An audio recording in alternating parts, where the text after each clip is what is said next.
మానవ శరీరం మీకు లభించటమే గురువు యొక్క వరదానం. చాలా జాగ్రత్తగా అర్థం చేసుకోండి. అది జంతువునాం నర జన్మ దుర్లభం.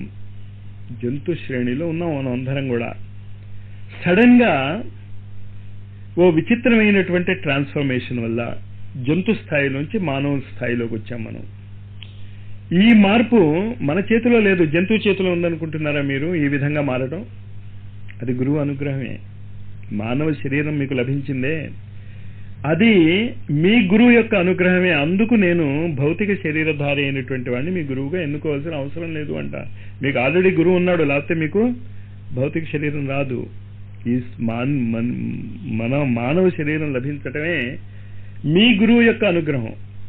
ఆయన మిమ్మల్ని ఇంతవరకు తీసుకొచ్చాడు, ఆ గురువే. అంచేత మీరు వేరే గురువుని అనుకోకర్లే.